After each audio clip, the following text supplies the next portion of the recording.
I don't know, it is now. I don't know if you've heard, but Worlds of Fun just turned 50. And that means the wild and crazy auntie of the park, the entertainment department, well, she also just turned 50. And I know most gals don't usually brag about this sort of aging thing, but around here we like to say, we look 22, we feel 18, and we act like we're 10. And all of that adds up to fabulous 50 years. So come along with me as we look back at 50 years of fabulous here at Worlds of Fun and how we've been entertaining awesome guests just like you. From mesmerizing stage shows and magical musicals to eye-popping parades, amazing animals, clever characters, magnificent marionettes, and big bang moments, the fun has never let up since 1973. And now, since we're here, let's start at the Tivoli Music Hall and look back at some of the first shows that ever graced this stage. These sparkly pioneers cut the ribbon and they set the tone for the next 50 years of razzle-dazzle. Now, as you can see, the shows at the time were a lot better than the video equipment, but believe me, they blasted off like a rocket in the 70s with large casts and big production numbers. Guests came in to get out of the summer heat, but then were surprised to find Broadway caliber shows with amazing local talent. Speaking of amazing local talent, one rising star stayed right here at Worlds of Fun for most of his career, and now he is the Vice President of Entertainment for all of our Cedar Fair parks.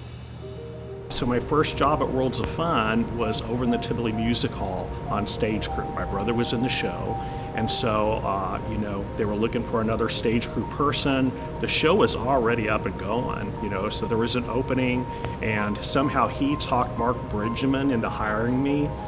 Biggest mistake of Mark's life, because I knew nothing about theater tech whatsoever.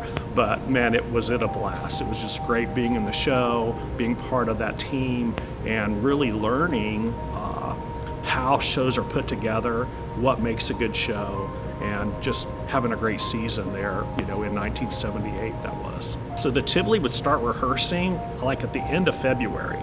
Right? And you rehearse every weekend during March on Friday nights, Saturdays, and Sundays to open when the park opened in April. You know, all of it built up to that final dress rehearsal time period when you were doing a show and opening and everything. So my career now is due to the great experience I learned from watching how they interacted with their cast and how they built shows and how they put shows together. You know, how the choreographers would choreograph a show and block a show. I learned all of that foundation that's really, you know, guided me through my career to what I do today. You really got close to those people that you performed with.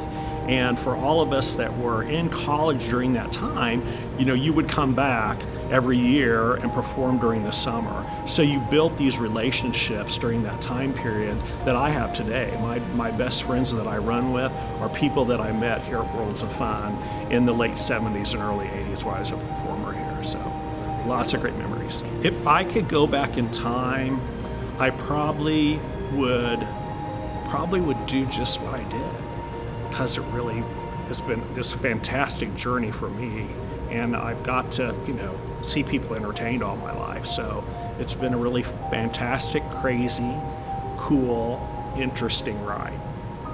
Isn't the Moulin Rouge fantastic? Back in the day, creative cabarets were tickling the fancy of a cozier crowd and gaining a reputation around town as a fantastic summer job for singers and dancers. Let's hear from some of the performers who have spent their summers on stage here at Worlds of Fun. So it was, I believe, maybe 2012, 2013, and I was 16, and my mom told me, you know, you gotta get a job. You know, I'd always come out here as a kid, and I get to see the shows in the Tivoli or the MR, and I knew that this is something that I wanted to do.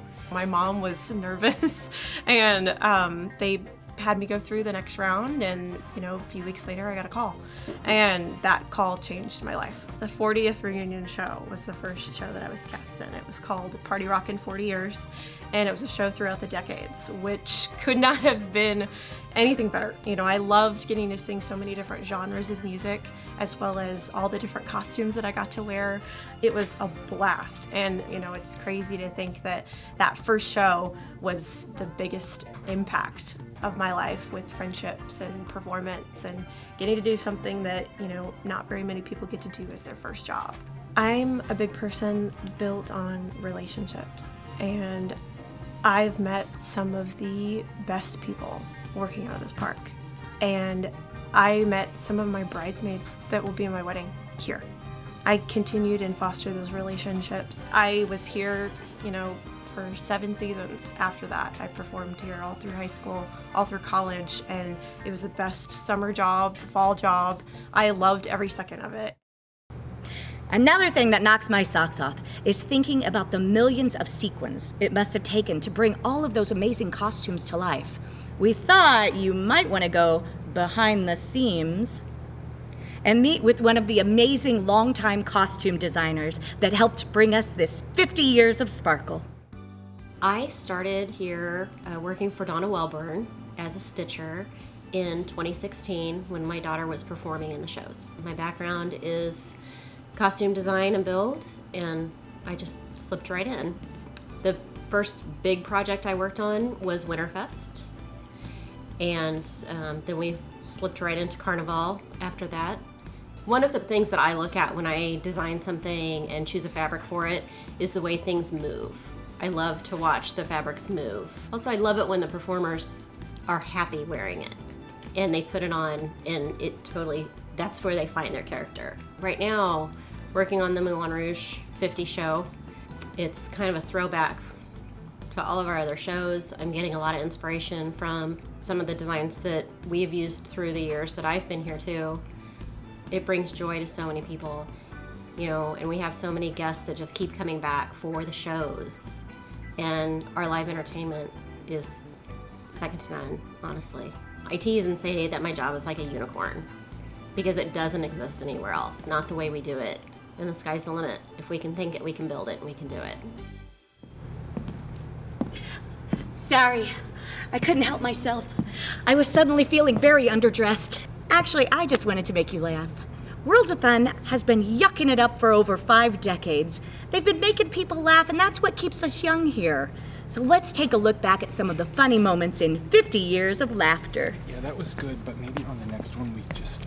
Well, I'm trying my best.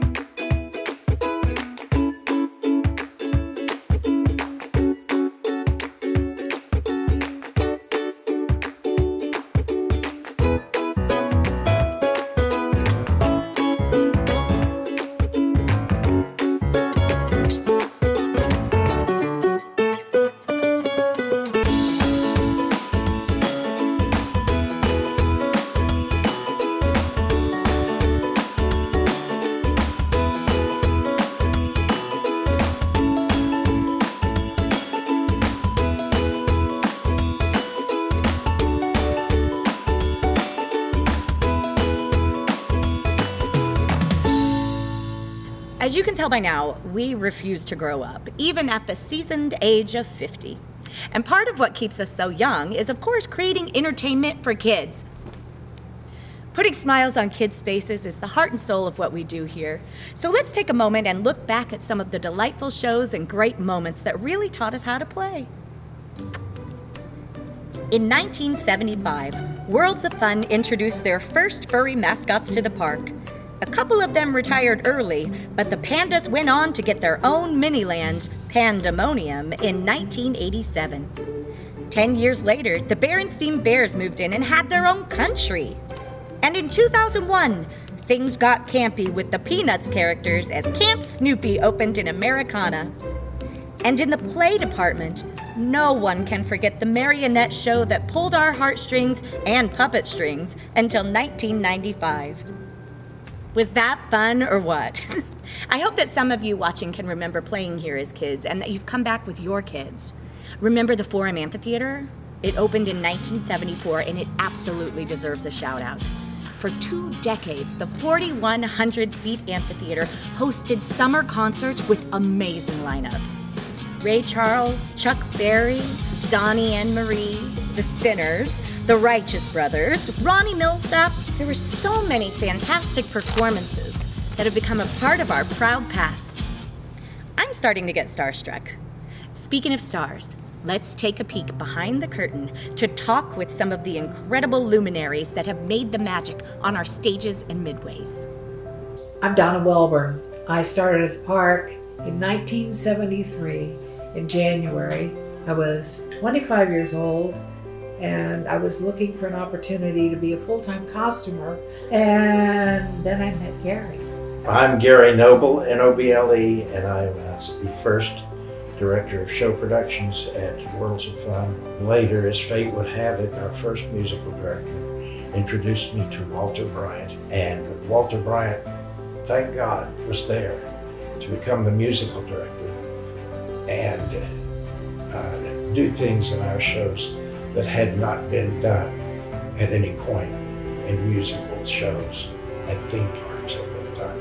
Even as Gary mentioned about writing shows, orchestrating them, I was not ready.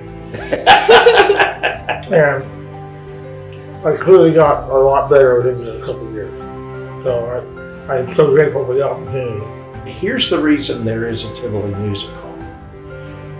In the original plans done by Randall Duell and Associates for the park, the Tivoli was going to be the Tivoli Gardens, Tivoli Playhouse, and it was going to be an amphitheater, which is to say, it wasn't going to have a stage house, it was going to be outdoor. So we had no lighting, no sound, no scenery.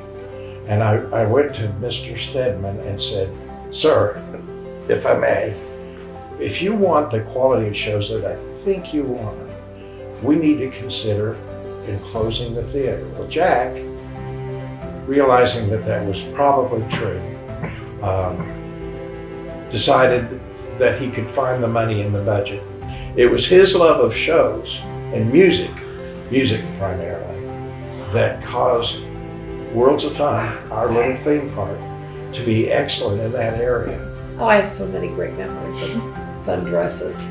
There's a show she did, Worlds of Fun Follies, where she did actual showgirl costumes that were wonderful. I loved it because the turkey feather boas were huge. They were like this big around, and the skirts were very full. So those boas just floated around all over the stage and filled that huge stage. It's wonderful. I dearly loved some of the more simple things that were non-sequin. It was, the girls were on 40s dresses that were pleated, and the guys were all sailors. USO? USO. I know that I kept count, and I booked over 400 concerts over the next 20 years or so. And we had, like you point out, George Strait, Willie Nelson, Reba McEntire, a lot of names that are big, and we would get them on the way up or on the way down. They say the sign of a good boss is that you find wonderfully talented people and give them the assignment and keep out of their way. God brought those people to me. I hired them. We got better and better and better. And I think we did some good work. I was blessed to have many creative, talented people every year at Worlds of Fun. And you know, everybody brings different gifts. So there's a plethora of talent out in the world. What advice would you offer a performer or any of the staff of entertainment today at World of Fun? You should cherish every time you have the opportunity to go and do what you love, because it's not necessarily going to last forever. Someday you're going to be old. I think I'd tell them to enjoy the friendships, and respect the staff, and do the best they could on every occasion. Get out while you have the chance. Worlds of Fun Entertainment has run the gamut of themes and experiences in 50 years, from country to Broadway, from pop stars to polka, from Rainbow Bright to carnivorous clowns, and everything in between. Worlds of Fun Entertainment keeps growing and dreaming and scheming and creating spectacular memories in grand fashion. Here's a look back to 50 years of wonder.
Well, that does it. I'm gonna take a power nap. That was nuts. But I had a great time going around the world in 50 years with you. And look, it only took a few minutes. Thank you, loyal guests, for 50 years of razzle-dazzle, 50 years of sparkle, 50 years of wonder, and 50 years of fun. Hey, I think we look pretty good for our age. We'll see you around the park.